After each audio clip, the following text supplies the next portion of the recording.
Welcome to another installment of Real Wealth Podcast, hosted by Leading Edge Financial Planning. I am your host, Mike Proctor. I'm here with Jon Rolph today.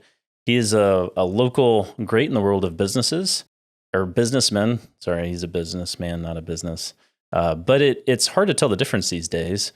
I asked him how many restaurants he owns now. He wasn't even really, he's like, I got to go add them up, I think. But yeah, so Jon is a guy that I met, I think for the first time a few years ago at our men's group. You came and talked.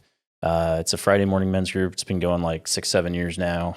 And yeah, that was really a fun talk. I'm looking forward to highlighting a little bit of what you shared back then. It was impactful to me on just how to live things out. You've been a huge impact here in the local Wichita community. You were really involved in the Global Leadership Summit this year in 2022. And yeah, you've built up this portfolio of businesses and innovation and navigated COVID and made some really tough calls. So I'm super excited, Jon, to interview you and just have a conversation about, hey, what have you learned?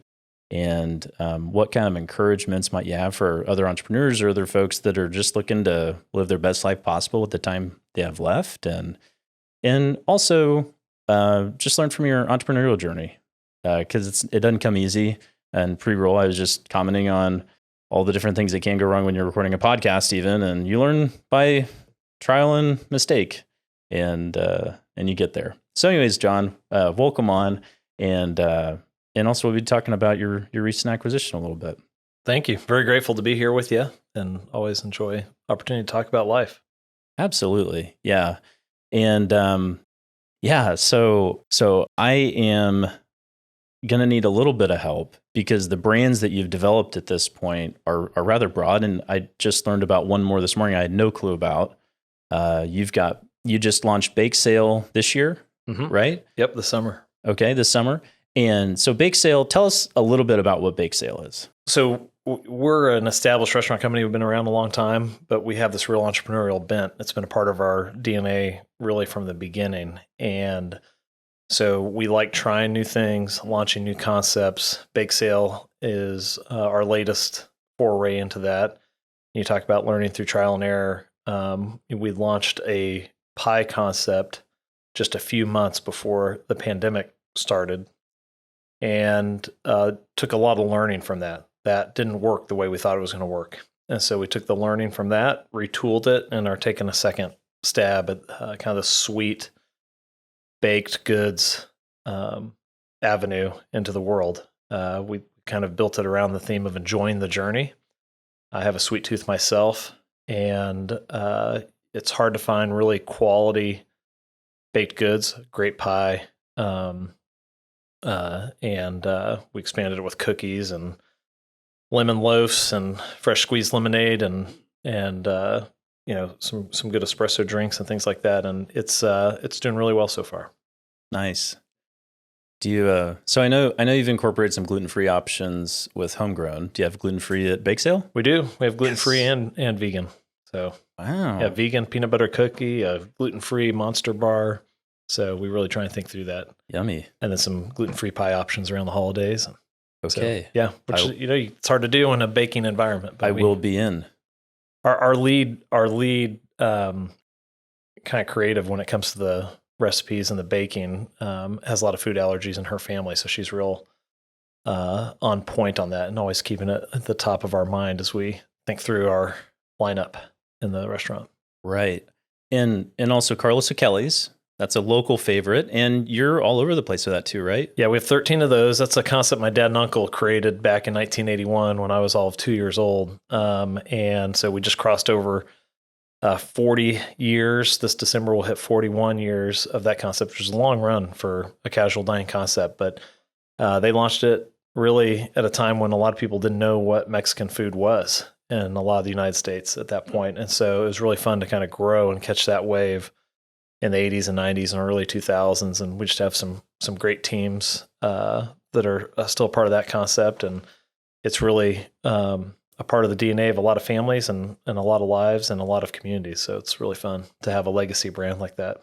Yeah, my whole family loves it. And And the other thing we talked about, going back to the food allergy thing, is we had a conversation about, I appreciate how gluten-free friendly you make your menu at Carlos O'Kelly's. Yeah, we were early adopters in that, and even put in new fryers so that we could keep the things that we were frying that were flour tortillas and things like that separate from the corn. So the corn chips and things like that could all truly be fully gluten-free.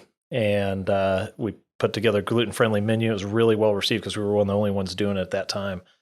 And really, really grateful we did that. People felt seen. They felt cared for. So it's just good to be listening to the guests and what they want. And, still get to do fun things. Even though it's a legacy brand, been around 41 years almost. We did our first queso fountain at a wedding just a month ago. So still doing new things. Think of it like a chocolate fountain, but with queso. So some people's dream, some people's nightmare, maybe. I'm torn because I love the idea. And at the same time, it's a little different. You get somebody in the room that like coughs or that just grosses me out. But hey, you know what? If they're all for it, they're all for it. The bride always wins on our wedding. So that's who wanted it. So we found a way to make it happen. That's perfect. Never a dull moment in the restaurant business. Yes, absolutely. That's hilarious. Good. Innovation at its best. At its best. So Carlos O'Kelly's has stayed relevant for 41 years. And you've got, and then you've had some Applebee's. Yep. And then you picked up a few more. Yeah. So my dad and uncle, before I came back in the company, I rejoined the company 20 years ago in the fall of 2002. In 98, they bought Iowa territory for Applebee's, which included 16 restaurants. And they built 9 in pretty quick order. And so for the lion's share of the first half of my career, we had 25 Applebee's in Iowa. We were built out. That was our territory. We were probably, as far as size of Applebee's franchisees go, there's only about 30. We were probably near the top of the bottom third. And just one of the advantages for us inside of that system and really inside the restaurant space is there's a lot of the baby boomer generation that got into restaurants and built out kind of their restaurant portfolio. And a lot of them are now getting towards retirement age and didn't have exit plans. And so as we built up relationships with other franchisees, that put us in a front position as people were wanting to exit to be able to buy. And so in 2018, our first opportunity came along. We bought 8 stores in South Dakota. The next year, we bought 8 stores around Nashville. Then in the pandemic, we ended up buying 40 restaurants in 2 separate acquisitions, including kind of West Virginia and that upper Appalachia area, and then Kansas and Omaha. And just last week, we closed on a deal for another 69 restaurants, Applebee's restaurants in North and South Carolina. So that takes us up to 148. So you can imagine 2017, 5 years ago, we had 25 Applebee's, and here 5 years later, we have 148, making us the second largest franchisee in the system. And so, you got to be careful because sometimes when you blow up a mouse to the size of the elephant, you don't have the infrastructure right inside. You don't have the skeletal system. And as we've staged it here over the years, we've really been able to kind of grow, get a little ahead, grow, get a little ahead, grow, get a little ahead. And so we've got a growth mindset and just been fortunate to find some good opportunities out there. Wow, that's amazing. So second largest Applebee's franchisee. I didn't realize you were number 2. Yeah. Well, just as of last week. That's amazing. Yeah. And congratulations. Thank you. Yeah. How does that feel, by the way? It's, I'm still trying to absorb it. It's interesting because people see the headline and they congratulate you. Hey, that's really wonderful. You bought some restaurants. It's funny for me because anytime you're buying something in a business, really what you're doing is spending money. The congratulations comes 2 or 3 years later if you've been able to make the deal work the way you wanted it to. And so I'm still in the time with this one of, feeling the pressure of, okay, can we do what we think we could do when we bought it? Can we run these the way we thought we could? Can we unlock human potential the way we thought we could? And so, there's pressure coming out of a deal like this. There's pressure to get the deal done, but then it hands off from kind of your deal home office team over to the operations team. And in this one, we're integrating over 2,000 people into our company. And just the size and the scale of it, every day I'm still getting used to it. Because, essentially we doubled almost our Applebee's portfolio. We were 79, added 69. And so I think it's still sinking in, quite honestly. But there's always someone bigger. There's always someone doing more. You got to be really careful not to. Our goal hasn't been to become the second largest franchisee. It's to steward the opportunities that come our way. And as long as we can live out our culture, we want to keep inviting more people into that. And so far, so good on that. So this would be a new test for us to do it at this scale. That's amazing.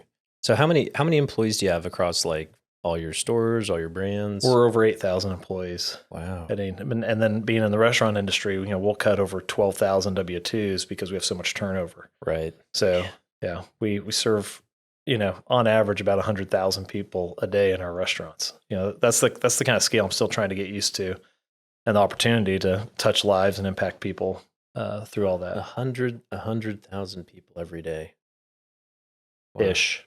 More on Saturday, less on Monday. Right. Yeah. Yeah. But that's a hard number to get your head around. It is. Because, like McDonald's, they serve like, I don't know, 50 bazillion people a day, but they're global, they're publicly traded. This is privately owned. Yeah. And even the McDonald's, there's not a lot that are company owned. Most of those are through franchisees that may own 5 stores, 10 stores, 2 stores, 15 stores, similarly what we were doing inside Applebee's. So, like the guy who's the biggest Applebee's franchisee is a guy named Greg Flynn Restaurant Group. And they're the largest Applebee's franchisee, largest Pizza Hut franchisee, et cetera. They're across 5 brands and either the first, second, or third largest in those. And he operates more restaurants than anybody except for Starbucks or Chipotle. And I bring that up just because that shows really how bifurcated, you think of these big brands, but they're really run by a lot of them by smaller pockets of franchisees, which has been part of what's made America a great place to be in the restaurant business. Yeah. So 100,000 people per day. Wichita is what, 600,000? Uh-huh. Yep. Our MSA. I'm trying to think of like geographically, like you feed everybody. It doesn't matter. It's a sixth of Wichita every single day. That's nuts. Yeah. That's a lot of food. Yeah. It's a great opportunity to invite people in, and you just got to really deliver. And it's across 15 states too, which is wild to think about. Things that are going on right now in Charleston, West Virginia, or Henderson, North Carolina, are all a part of what we're trying to do right here in Wichita. Right. So one of the things that we talked about you did with Carlos Akeli is you worked with your suppliers on the types of food or the food you were getting that went into the end product to maintain the integrity of the gluten-free stuff.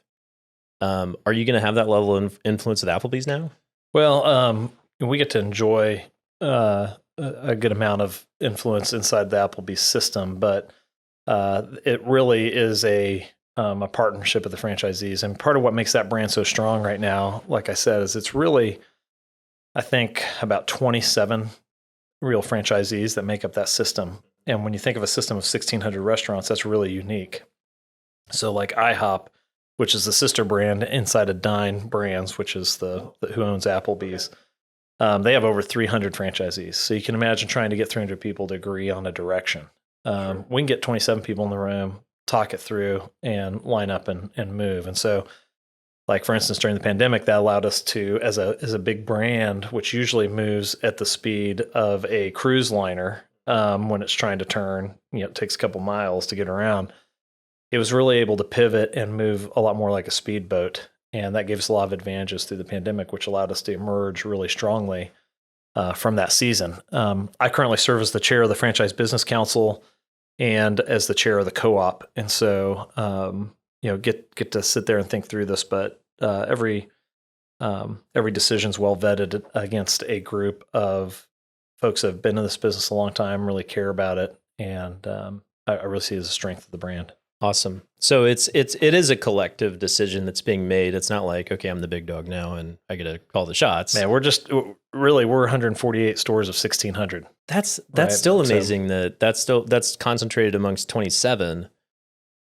It's very unique. Yeah. I don't know of another system like it in the country. So Yeah. makes it fun to be a part of because the other franchisees generally are just really wonderful human beings. And so they're great to be around. They're great to learn from. And there's enough humility inside the system that we're able to learn from each other. And you can imagine when we're working on national price point, and you got people up and doing business in New York City, you got people doing business in California with different economics than what we might have here in Kansas. And so there's always give and take. There's times when we need to give so that they can protect their margin, times when they need to give so we can drive a good value proposition here in the Midwest. And the collegiality has been really strong. And the leadership team at Applebee's really makes that work because they have a high respect, I think, for the franchisees and the franchise voice. That's not true in every system, and it hasn't always been true inside the Applebee's system. But we get to enjoy that right now. I think that's part of the secret sauce why you're seeing so much success in that brand. Yeah. Can you talk a little bit about your culture? Is your culture different between Carlos Achilles and Applebee's, or how would you describe that? Because they're different brands, obviously, but they're all run by people. They are, and we made a decision. So historically, when my dad and uncle formed the current version of the company, they called it Sasnak Management, which is Kansas spelled backwards. Right. And we got a lot of dyslexia in our family, so it made sense for us, I guess. But Oh, that's funny. that was a meaningful name, I think, for the people inside of the business and the people that related to it. But we really wanted to rethink that and put something a little more ambitious out there. So about 5 years ago, we rebranded to Thrive Restaurant Group. And the thought inside of that was, can we unlock human thriving and flourishing inside the restaurant space? And we'd seen a lot of it in our history, but we really wanted to bring that concept of focus. And so no matter what brand Thrive was expressing itself to the marketplace, we wanted to have the same heart and soul to the company. And so we've talked a lot about, and I can break it down for you, but what's that mean as we've experimented, again, back to trial and error, what does that mean to unlock human thriving and flourishing in an industry which is famous for chewing people up and spitting them out? And so what's that look like inside of Applebee's? We talk a lot about, being a good neighbor. What's it look like inside of Carlos Kelly's? We talk about generosity and hospitality. Inside of Homegrown, we talk about cultivating kindness. Inside of Modern Market, it's eating well and being happy. Inside of Bakesale, it's enjoying the journey. But inside of all that, it comes back to the spirit of no matter which flag you're wearing on your shirt, you're a part of Thrive. And inside of this business, we're going to figure out how to unlock human thriving and flourishing inside of this business. And so each brand has to have its own uniqueness and distinctive nature inside the marketplace and know where it fits kind of in the value chain, and have its own distinct strategies. But the heart and soul behind that should be the same, whether you're working in a Carlos Kelly's in Salina, Kansas, or an Applebee's in Nashville, Tennessee. Right. So what comes to mind for me is it's like, okay, you say Thrive. It's a big idea. Sounds cool. Sounds great, actually. But the other side of that is there's the putting it out there, making the statement. But I've known you for, I don't know if it's like 5 or 6 years now, something like that. I mean, we're not like super, super close, but every time I interact with you, you're always amazingly humble. You're available, even though you're not that available. I invited you on the podcast, 3 months ago? And you scheduled 3 months out because you're that busy. And it's important for you to make time for stuff like this and make time for people. And you actually value people. In the comment you made earlier is people feel seen and not felt, heard, seen and heard, which you're the first entrepreneur I think I've had on here that has used that language. And that language is a very intimately caring language to describe how people feel that you're stewarding that are coming through your doors. So my question was going to be, okay, how do you execute on that? But then my mind goes to, okay, well, Jon Rolph is leading the charge on this. And that top-down leadership surely is having a huge impact on actually getting it done and not just saying something that sounds nice. So in your view, how does that get executed and filtering down from, the big idea down to all your employees that are on the front lines? So we're still learning and trying to get better at this every year. And I really believe inside a business, a lot of times we'll sit there and think about mission and purpose statements. But if it doesn't translate through the way that the leadership team is living out their lives, there's such a disconnect. It becomes meaningless over time. And so I've talked to a couple of people that say they won't work on culture inside an organization unless the CEO is willing to work on themselves.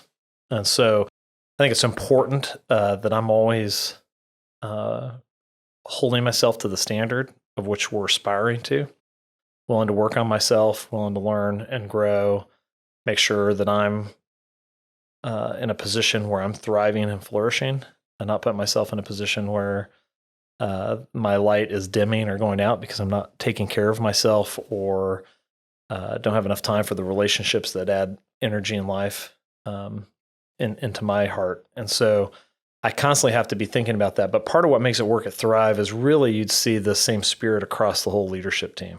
As I've been able to invite different people in over time, I really took the reins back in 2011. This has been a litmus test for me. Is how much do you live out and really believe in your core that we can do something more than just make money in the restaurant business, more than just serve a bunch of meals. And so you'll feel that from the core leadership team that they are about wanting to do more than just the X's and O's of the business, than just the P&L of the business.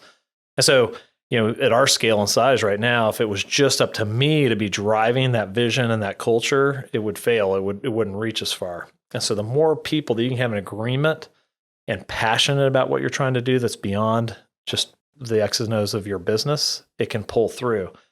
But, for instance, when you do a net promoter score for our general managers and home office and kind of above, really high. We outperform the industry by a long way.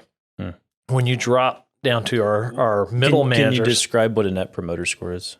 Yeah, I always mix up the math on this. Not so technical, just so people it's essentially you're taking the top box of the people that would recommend you as a place to work for their friends and family. So the belief that someone wouldn't recommend to someone that they care about that they should come and be part of it unless they really believed in it. You take out the middle tier and then you minus the bottom box essentially. So you kind of break it into three boxes and you take your top score minus. So you can have a negative net promoter score. Because I don't have the numbers in front of me, I can't remember the average of the industry, but we were outperforming it by a significant amount. But it was interesting when you drop from our store unit level leader, which is where we were focusing a lot of our attention, down to our middle managers and hourly employees. Though we were still doing well, there was a big drop off from the experience that people were having. And so for us, that's instructive to sit there and say, okay, we got to think through the folks leading our restaurants enjoy the autonomy, the purpose, the mastery that we're creating for them. But they're not doing a great job of translating that experience in the way we want to, all the way down to their hourly employees. Some store leaders do it better than others. But that's the next challenge for us, right? So you got to start with your core. Is your core experience, that is your leadership team believing it, experiencing it in their daily lives, is the next ring around that, the next ring around that, and just keep pushing that out. And I think that's really how the culture permeates from, the dishwasher to the host to the manager at the restaurant, 400 miles away to, the leader sitting in the home office. Yeah. And I think what's also instructive is you're willing to sit here and say that. And ultimately, it sounds like some of that accountability is now falling on that next rung before it gets to the final hourly employee. And that may be really hard for them to figure out how to actually execute on that, because the nature of what they do versus, your hourly folks may be entirely different job and environment. Yeah, well, in the restaurant space too, a lot of people come up under a command and control environment. The restaurant business, from the moment you step in the door as the leader, that you're solving problems. And so there's a real tyranny of the urgent. And so someone comes and says, what should I do about this? So you say, you should do this. When someone else comes, well, what should we do about this? Well, you should do this. Then you look at some numbers and you're like, okay, we got too much food waste. And so you go to your team and say, hey, we should do X, Y, and Z.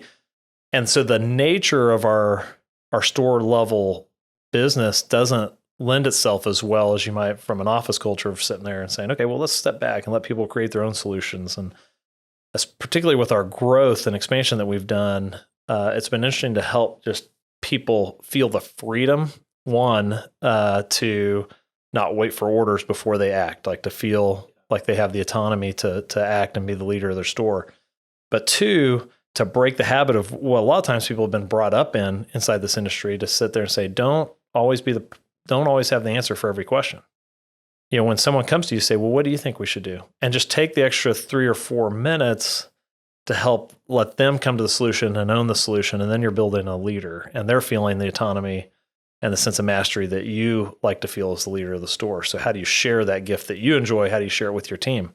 So we talk about that in our, the different training that we do around leadership, and, are trying to bring more of, I think, of a focus to it inside of our organization right now. Yeah. So you've got 149 or 50, what is it, Applebee's? 148. 148. Okay. How do you disseminate training that broadly? Well, again, we start with the core. So next week, we've got all the multi-unit managers are coming into Wichita. So we just closed last week. We said one of the first things we need to do is get all of them out to experience our culture, see what we're about, including we picked up a little bit of a administrative support team out there. And so all those folks are coming in. And it's funny, we have as many multi-unit leaders now as we used to have restaurants inside of the Applebee. So again, the scale, we're still trying to get our our head around it. Wow. But you start with that group. If that group doesn't believe it, doesn't matter what you're out telling the GMs or what you're out telling your hourly people.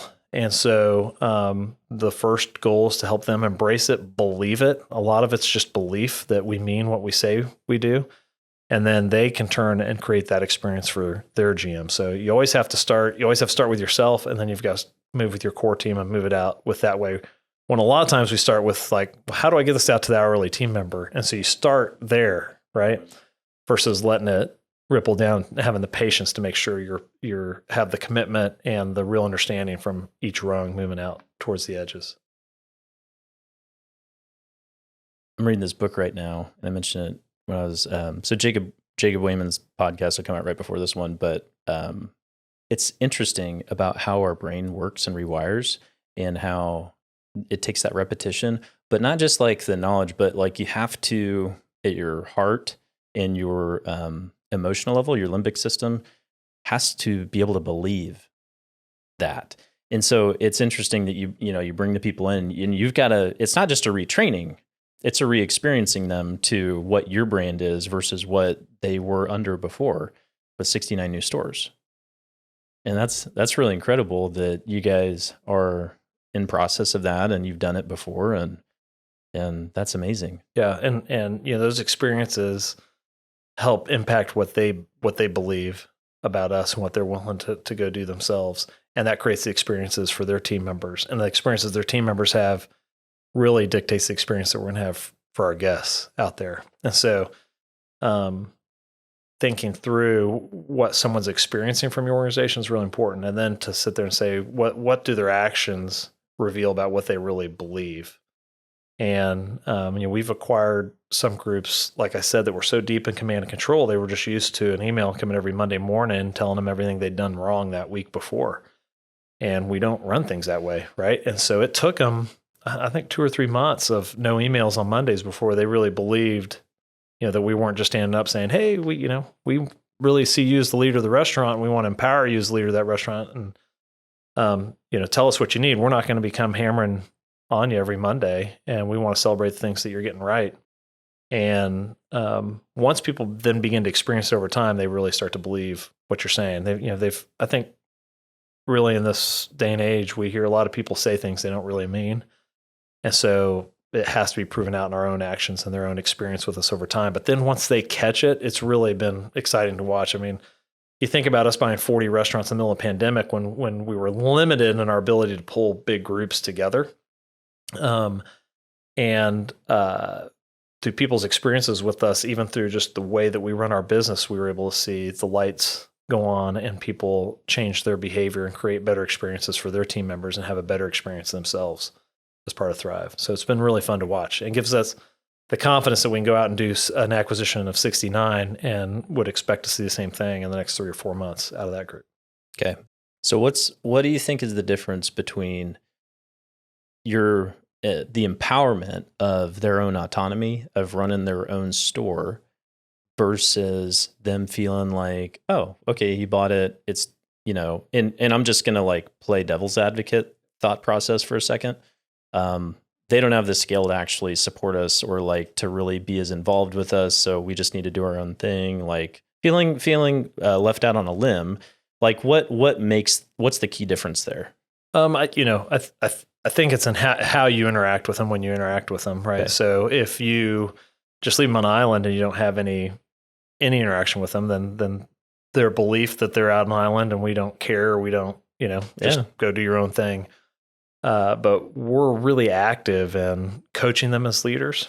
So this goes back to me. I had a guy who was an operational leader that I had a lot of rub with because he always wanted me to define down to the nth degree what I wanted to happen in the restaurant. So give me the script of exactly what you want the server to say when they approach a table to push this new margarita, and then I'll make sure they're saying exactly that thing. And I'd be like, well, there's no way you can do that. I mean, we're trying to do that across 50 restaurants at that time. And then he'd say, well, okay, we're doing this coupon. Well, what, it says 2 free kids meals for every adult. What if someone brings 3 kids? Or what if 2 people come in with 5 kids? And, essentially, if we'd run things the way he wanted to, we would have had a rule book, that's 18 inches thick that we'd want our manager to go back and look at under any circumstance and, flip through to figure out what they should do. And I said, man, we've got to trust their own ability to make decisions, their judgment. And we're trusting it all the time, whether we want to or not. So I'd rather coach their judgment, knowing that they'll make some mistakes, but we just need to be able to come and say, okay, hey, do you see what happened here?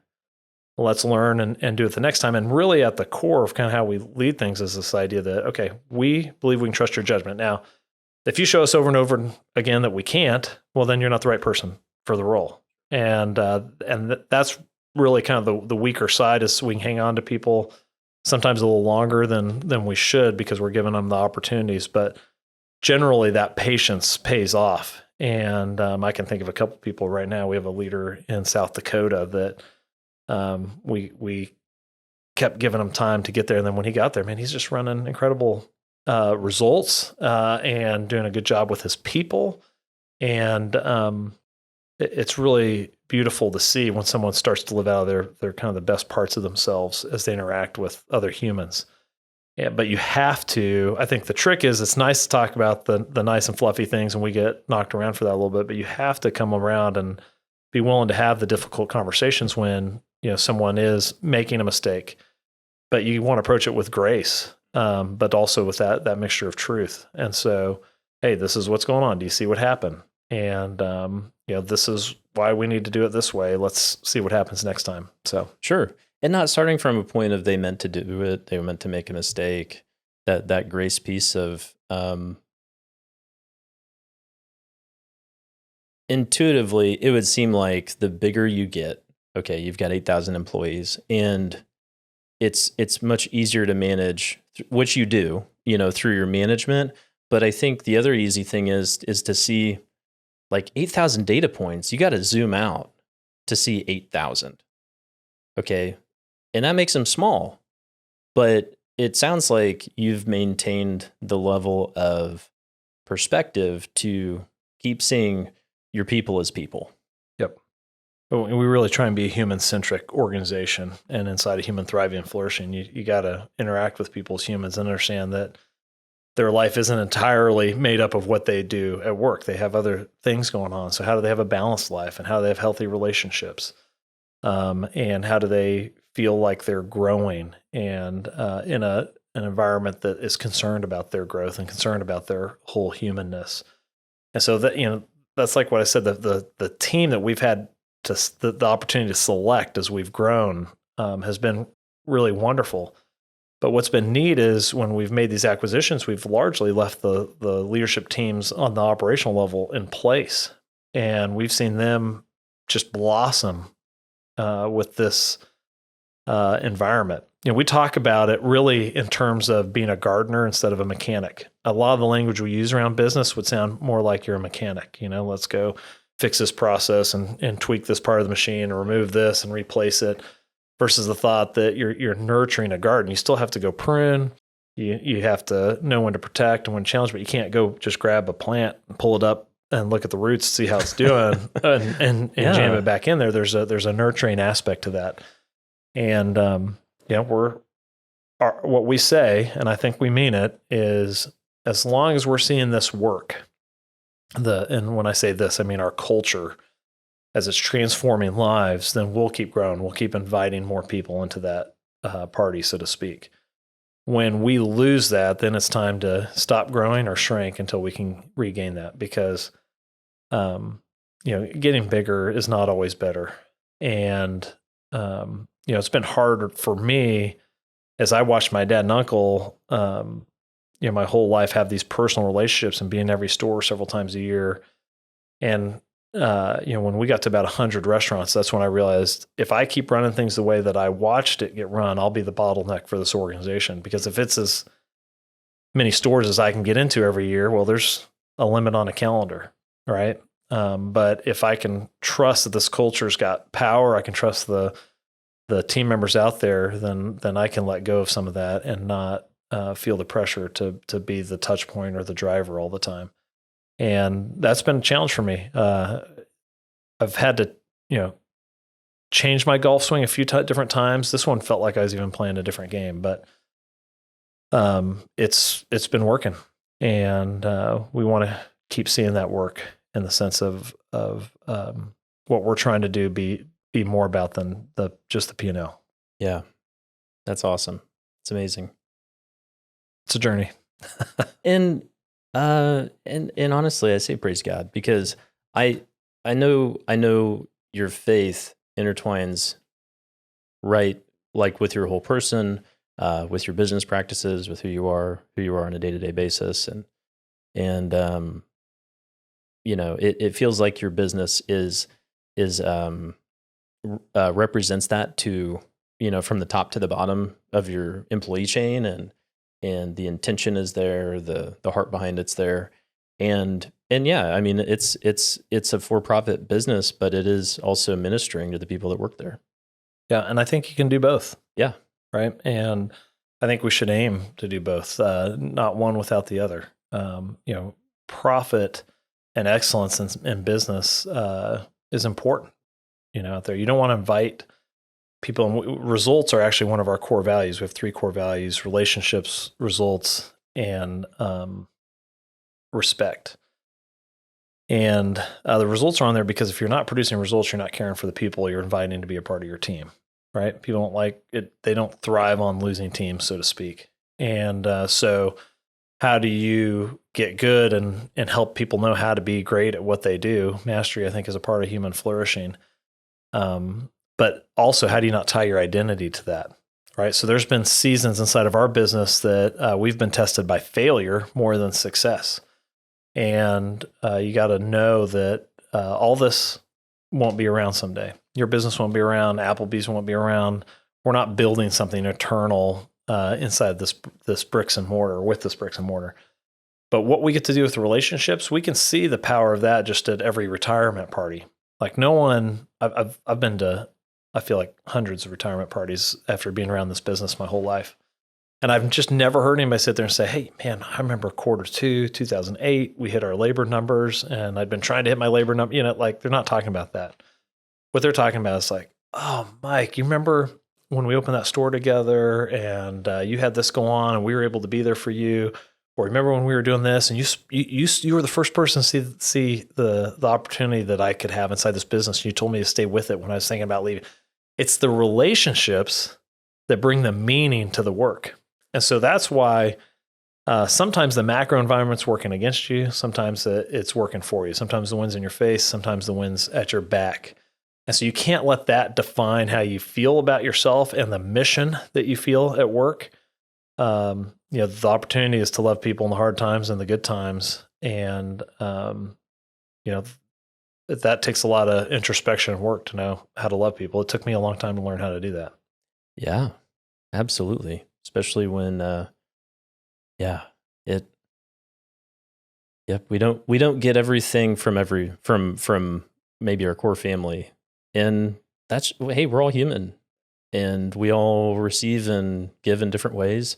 And I think that's a great transition point. As we're kind of not running out of time quite yet, but maybe I was really wanting to talk about the succession planning portion of your story with Sasnack and then turned into Thrive. But like your story that you shared was so impactful on how that was managed.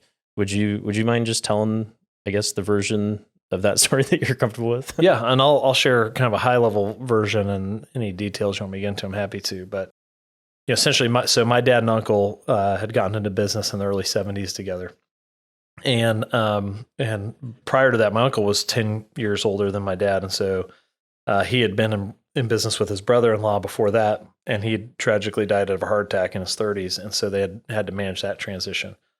So I really think my dad and uncle, when they got into the business, they had thought, hey, if we ever need to get out of this, how do we get out of this? And having that clearly articulated worked well inside of that family transition. And so it was strange because I'm the youngest of my cousins. My uncle had 3 kids. My dad and mom, I have one sister, so there's just 2 of us. And I was the youngest of all and really the first one that showed interest in the business.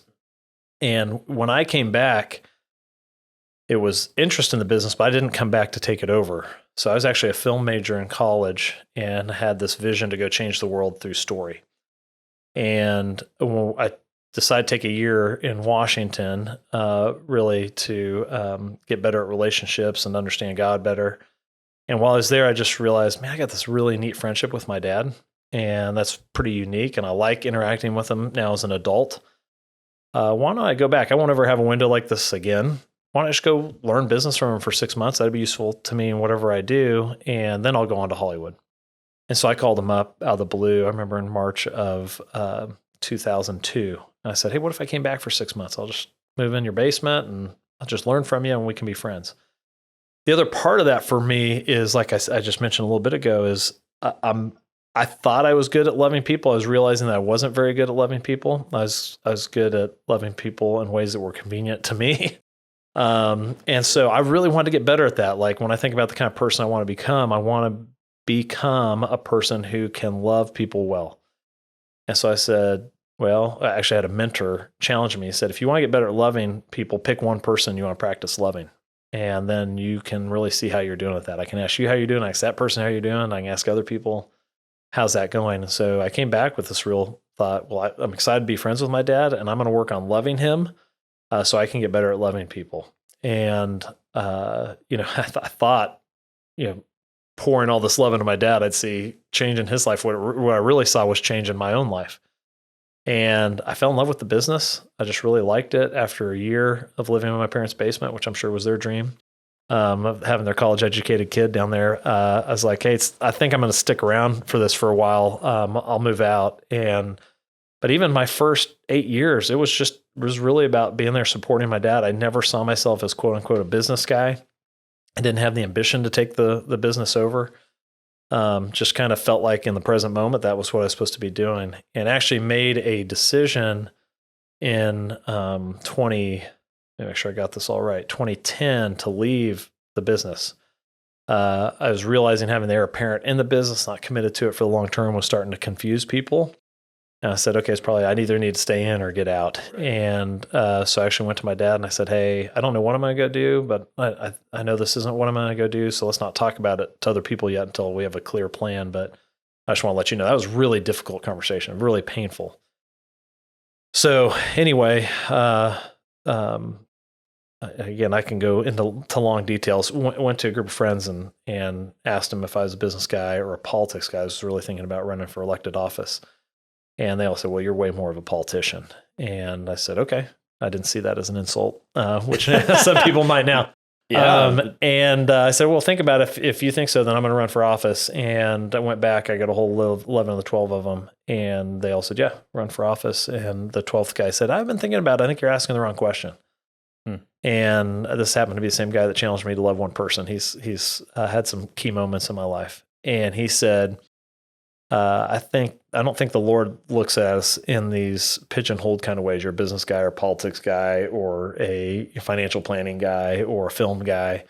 You're a person with gifts. And so the question is, where should you be using your gifts right now? And I knew as soon as he said it, that was the right question. I needed to go back. Who was that? His name's Marty Sherman. He's a friend in Annapolis, Maryland. You maybe have met him. I think I have met him. Yeah, he's been out here before. And anyway, so I went back and asked everybody. I said, hey, if I ask you, looking at my gifts, where should I be using those right now? The answer came back, business. And that felt right. And so I actually went back to my dad and my uncle and I said, hey, let's create a 2-year transition plan. I want to stay. I want to commit to this for the next 15, 20 years at least.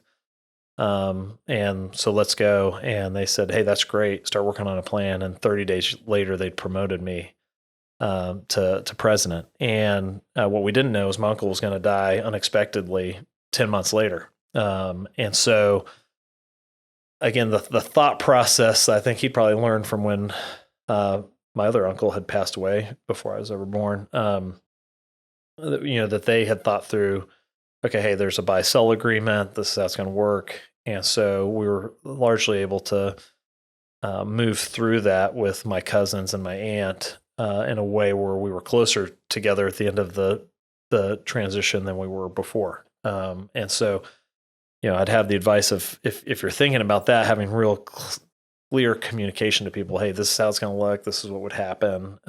Because unmet expectations and unspoken ones are where things can really come off the rails. But then for my dad, then my dad and I were in business together. And even for us, we've just navigated this in terms of thinking of like a family farm. I came back because I like being around him. So there was never a time for me that was like, okay, I'm ready for you to get out so that I can have this thing to myself. I just value his history, his sensibility, his value set, all of that and what he's built. I mean, I'm really standing, what he and my uncle built up. I'm able to stand on top of that and build on top of that. And so it's been such a joy. I mean, to have him still involved. So we've been able to, we worked through obviously the leadership transition back in 2011. And, just this last year, we worked through the ownership transition and, it was a non-event in the sense of it just kind of happened. I mean, we had to plan for it and talk through it and all that. But it was a big event for both of us. And we stopped and recognized it's like, when we started this, remember, I started this journey with the desire to learn how to love my dad well. And so we talked about how do we stay reconciled? Relationships fall apart when you let the little drips go unaddressed. And so we'd have some awkward conversations. I'd be like, hey, this bothered me that you left me out of this meeting. Or he'd say, hey, I felt like you disrespected me in this meeting. Just that practice early on and fighting through the kind of the awkwardness of those conversations. And so what we were able to celebrate here, 20 years later, when we did the ownership transition was, man, we still love each other like deeply. We're closer now than we were when we started all this. And just to sit back and be like, that is rare. And it's super rare. Let us sit in gratitude in this for a while. And so, and then he's, like I said, in the family farm, when the family farm changes over, you still got a guy who's been farming that land for a long time, can go walk the fields and help you know what's coming or what you should be looking at. And so he stays involved in that way as an advisor and sitting in with our core leadership team every Monday, and he helps mentor and walk alongside people. So I think it's been fun for him as he's coming into his mid 70s to have a connection still with this group and to feel part of its continued growth. With all the sacrifice that he had made, through his life to help get it to where it is now. So it's a real treasure for me. And when I think about the success, I don't think about the success and the size of restaurants. The fact that relationship's still healthy has been really one of my deepest joys. in life. That's amazing. And one thing I want to circle back on within that story is you got to that rare, treasured status. I think also part of it was the grace along the way, because I think, you go like what you're talking about is the communication or unmet expectations, maybe even unmet unspoken. And you pile grief on top of that with that transition. What was the advice that I mean, at least I think I remember what you said your dad said, but why don't you share like what advice your dad was giving you as you guys were navigating that? Well, someone actually gave it to us, and they talked about being agents of grace. And so anytime there's a family transition, the amount of paranoia just goes up. It's really, I've seen it inside of that. I've seen it inside of friends as they've gone through this, just because there's a lot unknown. You don't know if someone's trying to screw you on the other side, even though you've known them your whole life and don't have any reason to believe that. You're wondering, because you're in new territory that's unexpected. And then generally you've lost this guide that you rely on as kind of the center for truth in times like that. They're not in the room anymore because they've passed away. And so what we sat through, and I think it was my friend Paul Young, who's an author, had shared this thought with us, just about, hey, there's opportunities when you come into this. You can either pull that paranoia deeper, or you can just rise above and come into these moments of grief and anxiety and be an agent of grace. And so my dad and I kept reminding each other of that through the whole thing, and it's been meaningful to us. Even through the pandemic, we actually spoke to our team leaders a lot about, hey, here's your opportunity. This is a time when the world needs more grace, not less of it. So how do you see yourself as an agent of grace? But because we got to live that out over the course of the year, from when my uncle passed away to when we completed that transition with the other side of the family. And it was that grace, and them meeting us with that grace also. A lot of times what you sow and pour out is what comes back to you, that we could have left that interaction with the other side of our family in a place where we were closer together, not further apart. What did the grace cost you? Ultimately nothing, but it feels like you're losing something in the moment, right? Because you're feeling afraid, you're feeling paranoia. You want to make sure maybe that you say something because it needs to be said, or you're receiving paranoia or fear, or you're feeling like you're not trusted and you deserve to be trusted. So you want to come back and meet that with the same emotion. And so it takes a lot of discipline. And if my dad and I didn't have each other, I think at that time, we probably both would have wavered off of that. But to have each other in those moments say, okay, hey, we're going to rise above, we're going to believe the best. It ended up being additive, not something that, we lost anything for, but it took a lot in the moment. You feel you let some moments pass that you wonder if you should be letting them pass, like in saying something, just allow the grace to remain in the room. And so it's not becoming a doormat, right? But Sure. it's your tone, it's and what you're moving out of. And so what it really created for us was more patience and more willingness to move through this. But it had its moments. I mean, like any of these things, they can all come off the rails, and they can come off the rails over the stupidest things, or real easy because that tension, anxiety, and paranoia is so high. And that's how families that are doing relatively well can end up in, litigation for years, or, when there's even no wealth at stake and you're fighting over, a trinket that you all want, that was important to your mother or something like that. If she passes, you can lose the whole relationship. I've seen siblings just lose the relationship with each other. And so, fortunately, we were able to get through that in the way we did. And ultimately, you have to be connected to the source of grace. I think to give grace, you have to understand the grace that we all need and our own shortcomings. And that allows you to live and give grace out. Yeah, that's perfect. I was going to ask you what kept you grounded in that and trust in the source of grace. Yeah. Yeah. And experience, right? This goes back to the same thing we're talking about inside the business. Your experiences help shape your beliefs. And so I'd had this experience with the Lord over time where it was like, he gently would let me see more and more parts of me where I was like, ooh, I need grace. And I'd really gotten to a place coming out of college where I felt pretty self-sufficient and that I didn't need the Lord's grace. And I don't know that there's a more sinful place to be in front of the throne of God than to sit there and say, I got this, like I can go do whatever you want me to do, but self-certifying, I'm good to go. Yeah. But so much of, I think, of our training inside the church sets us up for that. Right. Yeah.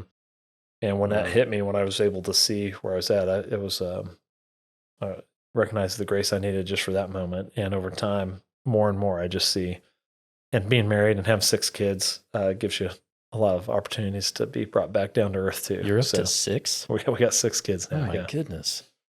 Wow. So yeah, living the dream, man. That's awesome.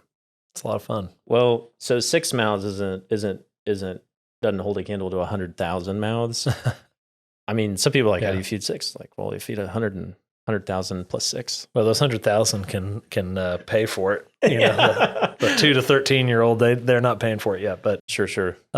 It's a joy, and I've married a great partner and my wife, and it's just fun to watch her be a mother and to experience raising these kids with her.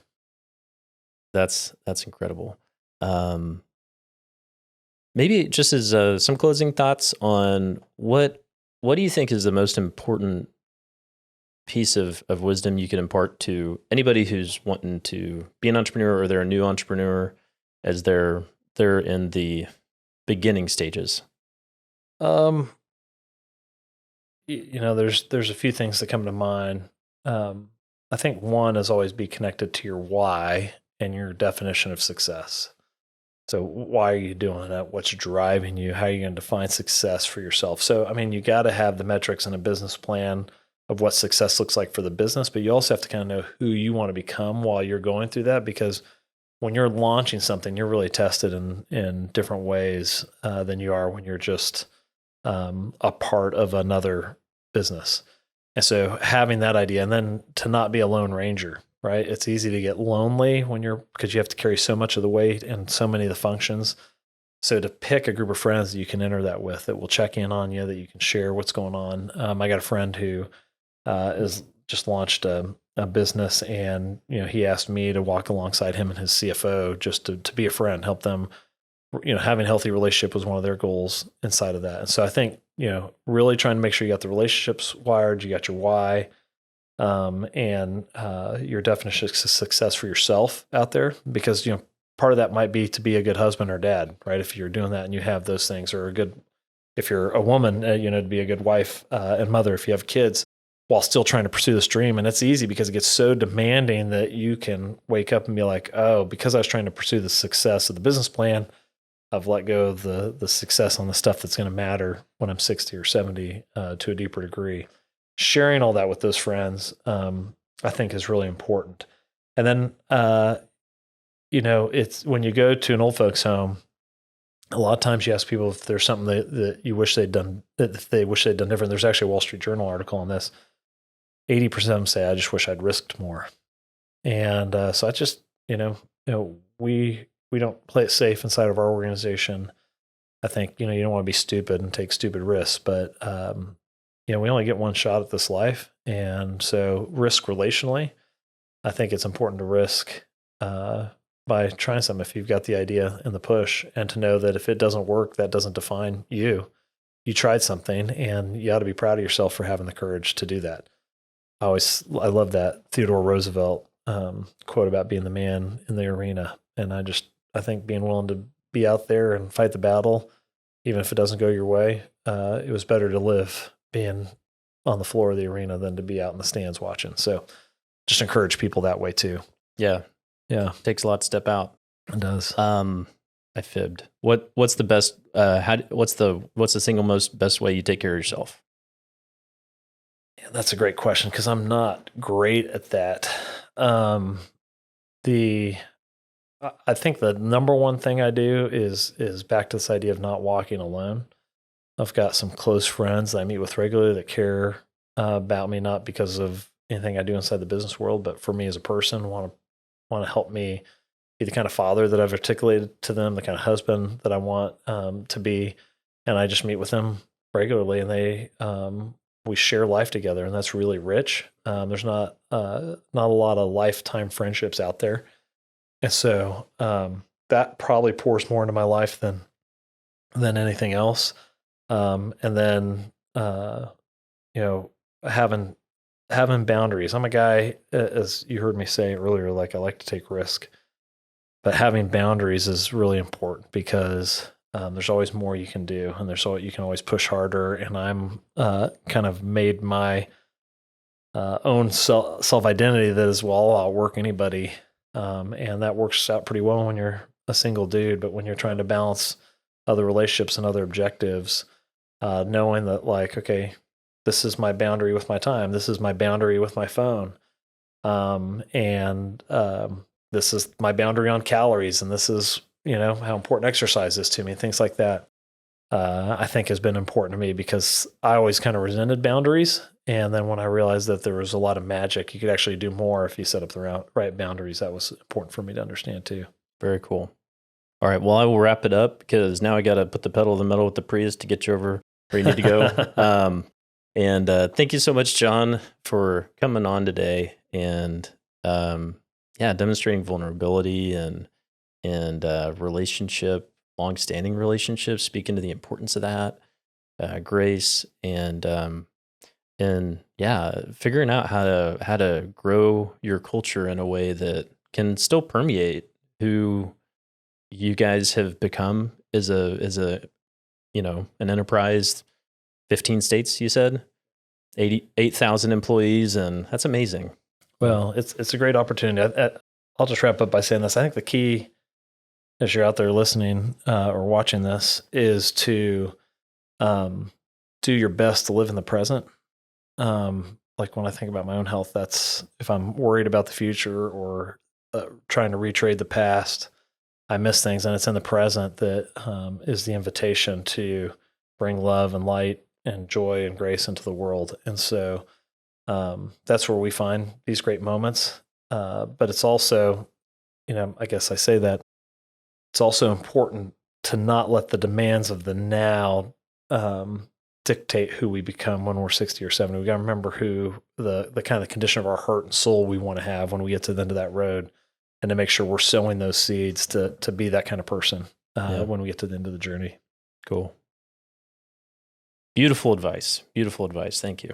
Yeah, thank you. I appreciate the opportunity. It was great. I'm honored that you came on. So, that'll do it for this installment in season 2 with Jon Rolph with Thrive Industries. Thrive Restaurant Group. Thrive Restaurant Group. Yep.